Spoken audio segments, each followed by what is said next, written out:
So let's talk about objection handling, right? And objection handling on your sales calls. Because when you can handle objections and actually turn a no or a maybe into a yes, that is when you make money. So let's jump into the iPad. Look, I even got a brand new thing where I can hold my iPad now. Taking this pretty seriously. If you stick around to the end of this video, I'm going to give you a worksheet, and I'm also going to give you a PDF that you can keep open on your next sales calls to make sure that you're actually following the right path to try and handle objections before they come up and make sure that the sales calls don't go off course. Okay, so let's dive in. So to handle objections, we have to actually understand what they are, right, and where they actually come from. And objections are kind of like an iceberg. Okay, so this is going to be terrible drawing again, but this is an iceberg, and this is the water that it's in. Now, when objections come up on sales calls, they come up as smokescreen things usually. Things like, I need to think about it, I need to speak to my partner, I can't decide on the call, right? All stuff you've all probably heard, all bullshit, all smokescreen objections that actually aren't the real objection. And the reason that objections are like icebergs is because the actual objection is a whole lot bigger and it's under the surface here somewhere, right? And usually it is one of two things: trust or value. Those are the two main things that people are really going to be objecting about. They don't trust you, they don't trust what you're saying, they don't trust that what you have can get them the results that they want. They maybe don't trust themselves, which is also something that you can handle on a sales call, or they just don't see the value in it, right? Because if somebody says, I can't decide on the call, if you had a Ferrari worth $300,000 and you said, I have a Ferrari, I'm going to sell it to you for $10,000. It's brand new, it's perfect, it's working. Can you buy it? That person will go and find $10,000, right? Because it's a value thing. They don't value it. And that comes down to not actually having your steps done correctly to pre-qualify, to warm up, or you don't know how to actually handle objections when they come up on a call. So let's use another analogy. For this one, we're going to have two gardens. So these are two different gardens with two different types of soil, okay? On the right, in this soil, we've actually used fertilizers, we've watered it, it's clean, it's ready for things to grow on there, we've taken care of it, right? And the one on the left, we haven't done anything, it just is what it is, okay? There's been no care or attention taken to the soil. So when I say we nurture the soil in relation to sales, I mean we have done pre-qual, we've done warm-up, we've shown value.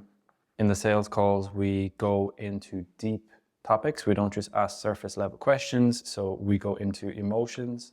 We have objection handling trainings, and we ask questions that break down the objections during the sales call. So we handle them before they come up. Over here on the left, we literally just pitch to anyone, no warm up, no scripts. We do surface level questions. So we don't go into the actual emotions on the sales call. Now, when we then go to plant our flowers, both of these, the soil basically represents the trust that the prospect has in you when you take the steps necessary to warm them up and pre-qualify them and handle objections before they come up, and having done your training and having your scripts to answer objections. On the left-hand side, there is no work done. There's no soil, there's no nutrients in this soil for the lead to actually catch on to, and basically nothing happens and nothing grows because there's been no foundations in here for the actual lead to grasp onto. When you've done all of this work with the prospect, the roots can go so much deeper, right? They trust you, they trust themselves, they see the value in the program. They've seen results that you've done with other people that they can really cling onto and see themselves in your other clients. They can really hook onto this stuff, and you can grow a very beautiful garden. Okay, so this is what I wanted to go into before we show you how to actually do some of this work in the background. If you're liking this video, by the way, I'm trying to grow this YouTube channel. If you hit subscribe, it will help us a lot. We're doing a no fluff, no flex channel where we actually really try and help you grow your online coaching business. And if you do want to work with us one-to-one, there's a link underneath that'll bring you to a no bullshit VSL page, and you can book a call with me or the team to see how we actually help coaches with this every single day. So let's jump into the laptop back there and let's show you what you can actually do to sow a really nice garden or break the bottom of the iceberg off so that we can actually find out where objections are coming from, handle them before they come up, and just get ourselves on a perfect trajectory on each sales call to actually close more sales and make more money. Okay, welcome into my laptop. And what we're looking at here is something that I call the lead NPR system. This is basically something that I've just created to make sure all of our coaches follow the right path on a sales call and they don't get off course and they're actually hitting all of the points they should be hitting to make sure that the sales call goes the way it should, right? And we're asking the right questions. Now we delve into this in a huge amount of detail with our actual coaches, but I'm going to give you this, which you can just download and keep open at the top of your screen. So you could have it, holding the top part of your screen on your sales call and make sure that you go one by one through all of these stages to make sure that the prospect is following the sales call the way we need it to go. We need to maintain control of the sales call. So the way this works is lead NPR basically is an acronym for what we have here. So at the start of a sales call, this is where you start, and we go to the end of the sales call where we're actually handling objections and actually making money. So at the start is L for lead.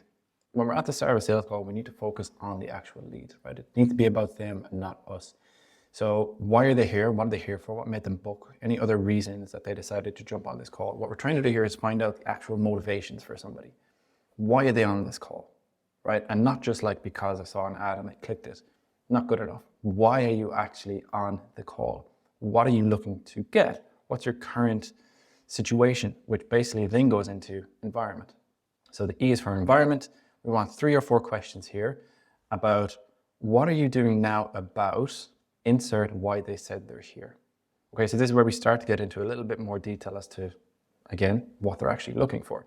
So if we've done our job and we've asked the questions that we outlined to our coaches here, we'll find out why they are on the call, right? Then we need to find out what they're actually doing about it. How long has that been an issue? How did you actually get to this point?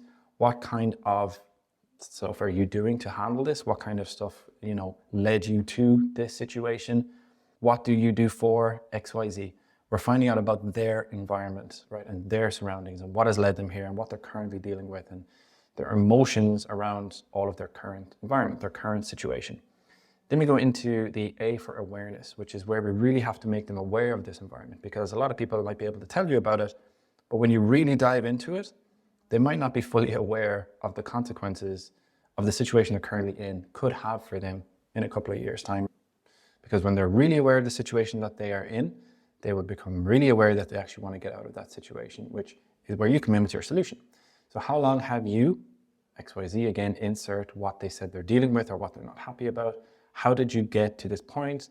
What do you not like about this situation? Why would you change that? What has stopped you from changing in the past? So we delve into their awareness of their current situation and their current environment. Then we move to dream outcome, which is the D. So where do you want to be? Where would you like to go? What is the dream outcome that you have? How would you feel if you got where you really want to go? Again, emotions, it's all about the emotions. How would that impact you? How would it impact your confidence? How would it impact your family? How would it impact everything? How would it impact your career? Everything. Emotions, right? Then we go into no action. So why now, right? Why do you actually want to make this change now then? That will lead them into figuring out that if they don't make this decision right now, and if they don't make a change right now, that in a couple of years' time, things are going to be worse. Because left on their own, things go from bad to worse. So when we're speaking about non-action, just be careful, don't be cheesy about it. You have to be a little bit smarter, and they need to come to these conclusions themselves by asking things like, so why now? I mean, why really now? Like, you obviously booked the call for a reason that this is something that you're thinking about now, so why now? Why not wait another year? So they will then tell you why they actually need to make a change right now. Again, which breaks the belief or breaks the objection down the line of, I can't make a decision right now, or I'm going to think about this for a little while and come back to you, or maybe I'm just going to, in your case, maybe I'm going to go back to the gym and give that a little go for myself for a little while. Well, no, because they've already said to you that they need to make this change right now. Then you go into your pitch, which again is you selling what you actually have. Again, you're selling the future, not the features, right? We sell the outcome that they want, and then we want to start getting commitment, right? So after you make a pitch, you say, do you think this is something that could be a fit for you? Is this what you think you need? If you've done a good job, they should be saying yes, and then you want to slow down and say, why though? What, if you don't mind me asking, what is it about it, I guess, that you like? They will then double down and say why they think they're a good fit for this program and what they really like about it. They've already said they need to take action right now. They know what's going to happen if they don't take any action. They know the current situation they're in is not right. They know their environment is not good. So you've done a huge amount of work to get the person to actually buy. Then you're going to go to pitching your price, and then you move into resistance, reversal, or objection handling to actually make sure that you can close that person, because we have to live in the real world and know that people will come up with objections again. No matter what you do, you will always probably face some objections. You will get the great clients that just buy there and then. They don't care how much it costs. They're just gonna buy. So how do we really go down the route of handling objections before they come up? Well, what you'll also get underneath this video is just this worksheet. Okay, so this is preemptive path clearing, something we give to our coaches, where if you haven't done any work on your sales process or sales calls and you're not tracking them, you have to fucking track your sales calls, right? You have to track everything that's happened in them. So for the next 15 calls, you will track everything that's happened in these calls. Each line is for one sales call. Now you want to look at the leads and what brought about positivity or openness in them. What positive words are they using about their past or present or future that they want to get to, that they really liked about themselves in the past, about the present day. You want to find what words or phrases that you're using that actually made them excited. What metaphors are you using that are making them understand and they're actually hitting home with them? What made them drop their guards down? What ideas or outcome are actually making them excited? Then we go into the negative side and the pain side. So what negative words are they using about the past or present day? What negative words are they using about the future? What were the objections of all of your sales calls? What did you use that worked? What did you use that didn't work? So you need to track all of this. If you do this, I promise you, it will be glaringly obvious the things you need to put into your sales process and your sales calls and your pre-qualifications that will help you close more deals. It's easy when you actually track it, because what gets measured gets managed and gets improved. So that is it, right, for this video. And I'm going to put these links underneath here. You can download them and use them as yourselves. And as I said at the start, if you enjoy this content, we're posting every single week about content that can help coaches actually build their business. Okay, so hit subscribe, it would massively help. Hope you enjoyed it. Have a good one. Go make some sales.